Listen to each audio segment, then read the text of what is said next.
You're 17, you've just passed your driving test, and you've robbed the bank and bought a Ferrari, and because you're one of those decent thieves who still needs to follow some of the laws of the land, you call your insurance and are laughed at. No, we can't insure you, you're too young for a car like that. They didn't even get to find out that you'd stolen the thing. But actually, you're not too young at all. You see, Lewis Hamilton was 16 when he was a pro driver. He could have easily handled a Ferrari on the road. What they're actually saying is, this car is too powerful for your limited experience driving. It would be likely to do you more harm than good. Upgrading to Final Cut Pro from iMovie is the same. Okay, it won't cause you any physical injury if you mistreat it, but what it does have is incredibly powerful features that will distract you from the basics of editing videos. The basics you need to master to be able to use these more powerful features. The trick to knowing when to upgrade is when you can start to edit videos on iMovie that look like they've been edited on Final Cut Pro. By that we mean the viewing experience is slick, not amazing intro stingers, but you watch one of your videos and the editing does not stick out for the wrong reasons. It just works as a fluid watch. There's energy, no waffle, the timing works and so on. Once you have mastered that, then you are ready to upgrade to Final Cut, Daniel-san, and use the powerful features it has to offer. If you want to know what those basics are, then watch this video right here. So, now you know when you should think about upgrading, here's some of the features we feel small creators can use that take content to the next level.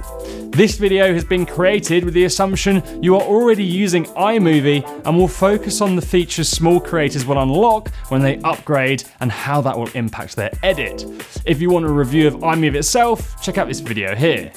So first up, we have keyframing. This is the ability to animate things. It's not all about crazy Toy Story style animation though, it's about the basics, moving text from one side of the screen to the other. That may sound simple, but it can really escalate. When I started on Final Cut, it took me a while to get my head around this. Here's a quick little demo to show you what I mean. Let's have this text fly in from the side of the screen. You write the text, go to the start of the clip where you want it to start from, and position it just outside. You then hit this keyframe button here on the transform section under position. Now move the placehead down a few frames and click the keyframe button again. You'll notice it goes yellow or orange when it's got a keyframe saved. Adjust the text, the position you want it on the frame, and then go back and hit play to see the basic animation. Now the reason this is such an amazing feature is this. Look at the options. Almost everything you ever do on Final Cut Pro gives you the ability to animate an element of it. That might be something simple like you've just watched, or it might be an effect like this, which means someone's head spins round. This is why we say get the basics right before you upgrade. That kind of infinite customization can distract and worse, confuse. Number 2, multi-track timelines. On iMovie, you've been stuck with a 2-layer video timeline, so you can put one video on top of another, which is great, but in Final Cut, the layering goes next level. You can create timelines that look like this.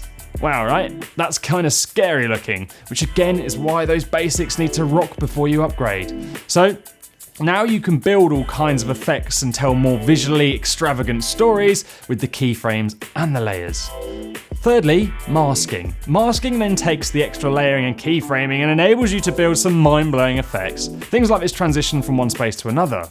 Or you can hide things that are in shot, like mics you don't want to see, or build your own effects and a lot more. They mask in Hollywood a lot. Every special effect you see will include masking, and shots that you have no idea that they're even using effects in too will use it. In fact, we've been masking Dave out of the shot the whole time.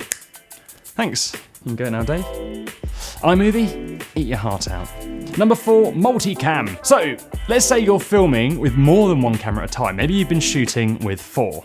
So long as they are all recording sound, you can import them into Final Cut, select them, and then hit multicam feature. The computer uses the sound to match the files up, and it spits out a new file. You can then edit this one file and easily change camera angles. This is then reflected in the main video, so it syncs the visuals and the sound.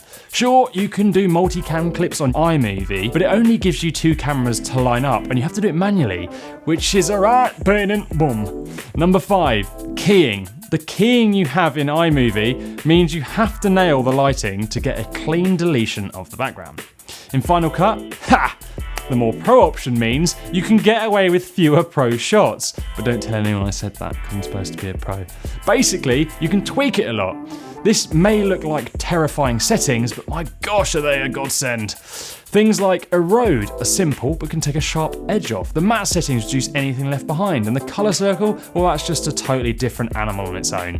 You can remove any color in the world with this bad boy. My biggest issue with iMovie's keying was not the keyer, but more the lack of customization to move things around on screen. With the keyframes and customization option, you can do so much with the green screen that can make even the dullest content entertaining. Finally, the last major thing we think small creators will find powerful is the ability to color correct, grade, and tweak the sound. You've probably admired those shots from your favorite creators, the ones that look like a scene from Transformers or have a more cinematic look and feel. This is done by grading, changing the colours in the video to create an emotion or warmth or depression and so on. Colour grading is an art form in itself. The only downside is you need cameras that can take advantage of it that shoot in a flat profile. Yeah, depression. So GoPros and phones do not grade that well. DSLRs and video-specific cameras open the door wide to a host of possibilities, which means you can change the look as easy as this. And if you don't want to spend the time playing and learning to color grade, you can use LUTs and plugins. This is the last main feature we think an iMovie upgrader will love. Plugins mean you can have powerful styles on software without having to build them yourself. Plugins can do things from motion track to grade footage to simply adding cool text effects and transitions like this. Yeah, there are. There's a whole world out there to play with, so when you feel like you've mastered the basics, upgrading to Final Cut is a no-brainer. Editing is pretty similar to editing on iMovie, except you've been given the nod of approval to drive a Ferrari.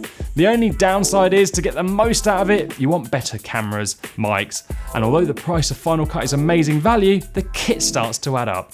But I started using it on my GoPro many years ago, so you can still have a lot of fun on it without the more professional kit for sure. So if you found that useful, smash that like button, hit subscribe, join our tribe of YouTube channel growers, check out this playlist here about editing and getting the basics right, and then if none of that tickles your fancy, then just watch our latest review. But you don't have to take commands from me, it's always just me telling you what to do. You never get to tell me what to do. Why don't you tell me what to do in the comments?